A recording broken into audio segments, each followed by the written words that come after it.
سبق نمبر 5 یاد رکھیے گا زندگی کا. یہ سبق جو ہے نا وہ جاننا اس لیے بڑا آسان اور مشکل بھی ہے. اس میں چھوٹی سی ایک فلسفی ہے. یہ سبق میں اس لیے سکھانا چاہ رہا ہوں کہ ہمارے کچھ بزرگ بڑے بھی بیٹھے ہوئے ہیں, وہ میرے سبق کو سیکنڈ موڑ لگا دیں گے کہ قاسم صاحب آپ نے صحیح کہا. یہ سبق کچھ اس طرح ہے کہ انگلینڈ میں اگر آپ کا کبھی جانے کا اتفاق ہو تو شٹل ٹرینز بہت کامن چلتی ہیں. بیسمنٹ میں انڈر گراؤنڈ سارا سسٹم بنا ہوا ہے ٹرینز کا, اور ٹرینز چلتی ہیں. ایک جگہ سے دوسری جگہ پہنچنا بہت آسان ہے. لوگ اپنی گاڑی کو پریفر نہیں کرتے, اس میٹرو کو پریفر کرتے ہیں کیونکہ میٹرو جلدی پہنچا رہتی, گاڑی کی پارکنگ بڑی مہنگی ہے باہر میں. تو ایک لڑکی ہوتی ہے اس نے یونیورسٹی میں ایڈمیشن لیا ہوتا ہے, اور اس کی ٹریجڈی ہوتی ہے. صبح جب اٹھتی ہے نا تو اپنی ماما سے کہتی ہے ماما ناشتہ کیا ہے, واٹس بریک فاسٹ. تو ماما کہتی ہے جی آج ہم نے وہ سیریل بنایا, دلیا بنایا ہوا ہے. وہ کہتی ہے میں نے نہیں کھانا. آپ کو نہیں پتا میں انڈا ڈبل روٹی کھاتی ہوں. یہ روز میری بہنیں میرے بھائی گھروں میں کرتے ہوں گے, میں بھی کرتا رہا. اس نے کہا نہیں بیٹے آج تو دلیا بنا ہوا. اس نے کہا جی میں نے نہیں کھانا, آپ اچھی ماما نہیں ہے. یہ کہہ کے گھر سے نکل جاتی ہے غصے کے ساتھ. غصے کے ساتھ نکلتی ہے تو اس نے اب ٹرین پکڑنی ہوتی ہے. تو وہ جب اس شٹل کا انتظار کر رہی ہوتی ہے, وہاں انتظار کرتے ہوئے اس اسٹیشن پہ انتظار کرتے اسے خیال آتا ہے کہ میرا امی سے میری لڑائی ہے, ناشتے سے تو لڑائی نہیں ہے. تو اب تو کوئی نہیں دیکھ رہا, مجھے ناشتہ کر لینا چاہیے. سامنے ایک ٹک شاپ ہوتی ہے, وہ ٹک شاپ سے ایک بسکٹ کا پیکٹ خریدتی ہے. بسکٹ کے پیکٹ کو لا کے اپنے بیگ میں رکھ کے سوچتی ہے کہ پہلے پانی نہ پی لوں.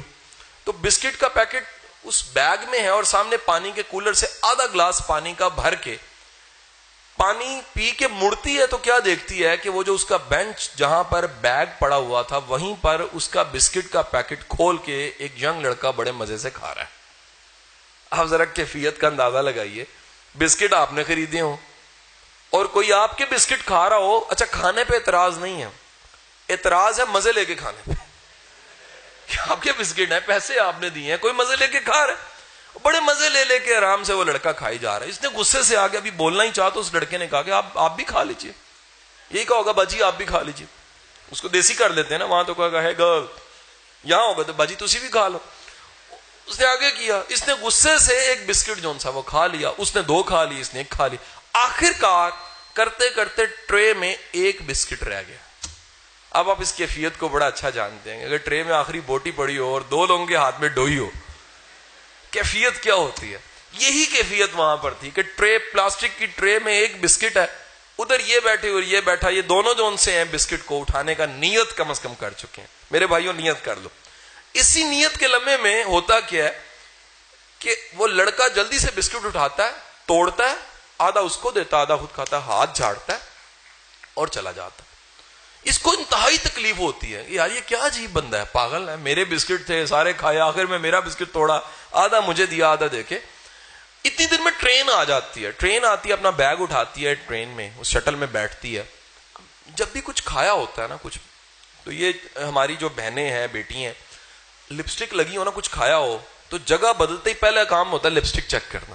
آپ نے آبزرو نہیں کیا, یہ بڑی کین آبزرویشن والی بات ہے. لپسٹک خراب ہو جاتی ہے اسی لمحے میں صحیح کہہ رہا ہوں بیٹا, صحیح کہہ رہا, ایسے ہی ہوتا. اچھا اب ہوتا کیا, اسی لمحے میں وہ جیسے ہی شٹل آتی ہے, ٹرین میں بیٹھتی ہے, اسے یاد آتی ہے میں نے بسکٹ کھائے, کیوں نہ میں چیک کروں کہ میری لپسٹک تھی. بیگ کھولتی ہے تو اندر دیکھتی ہے بسکٹ کا پیکٹ پڑا ہوتا. اسے پتا لگتا ہے کہ جو میں بسکٹ کھا رہی تھی وہ میرے تھے ہی نہیں, وہ بسکٹ تو اس کے تھے, میں مفت میں گلا کر رہی تھی, میں مفت میں رو رہی تھی. حضور والا یہ میں نے جو کہانی آپ کو سنائی ہے یہ اس لیے سنائی, ہم زندگی میں بھی ایسے ہی کرتے ہیں. ہم کسی وقت میں کسی مقام پر کسی چیز کا گلہ کر رہے ہوتے ہیں, ہم یہ بھول جاتے ہیں کہ وہ مقام جس کا ہم گلہ کر رہے ہیں کسی اور وقت میں پتہ لگتا ہے وہ شکر کا مقام تھا, گلے کا مقام تھا ہی نہیں. ہم سب سے بڑا ستم کرتے ہیں. اللہ نے جو اجر ہمیں دینا ہوتا ہے. میرا ایک ماسٹر تھا, مجھے کٹتا بڑا تھا, مار مار کے, مجھے بڑا برا لگتا تھا. آج کے دن مجھے سب سے اچھا لگتا ہے وہ مارتا نہ تو میں آج قاسم علی شاہ یہ ٹرینر نہ ہوتا. جو سختی اس نے مجھے کی اس نے مجھے بنا دیا.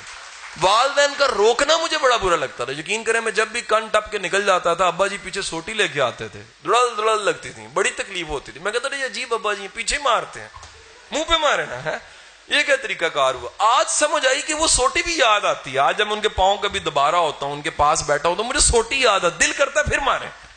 لیکن اب حالات ہی ایسے نہیں رہے, نہ ہم مار کھانے والے رہے, نہ ان کے پاس طاقت اتنی رہی کہ زور سے مار سکے. حضور والا یاد رکھیے آج کے وقت میں جن چیزوں کا آپ گلہ کر رہے ہیں ان کا گلہ ختم کر دیجئے، بجائے گلہ کرنے کے شکر ادا کرنا شروع کر دیجئے۔ سعدی شرازی کہتے ہیں میرے پاؤں میں جوتی نہیں تھی، میں جا رہا تھا، میں نے اوپر آسمان والے کی طرف دیکھ کے گلہ کیا کہ رب تیرا بندہ ہوں، گلستان بوستان میں نے لکھیا، پاؤں میں جوتی نہیں ہے، آگے گیا تو کیا دیکھتا ہوں ایسا شخص مل گیا جس کے پاؤں نہیں تھے، سجدہ میں نے کیا، سر رکھ کے ایک جملہ کہا مالک مجھے معاف کر دیں، میں بھول گیا کہ مقام گلہ در اصل مقام شکر ہوتا ہے، میں نے گلے میں گوا دیا۔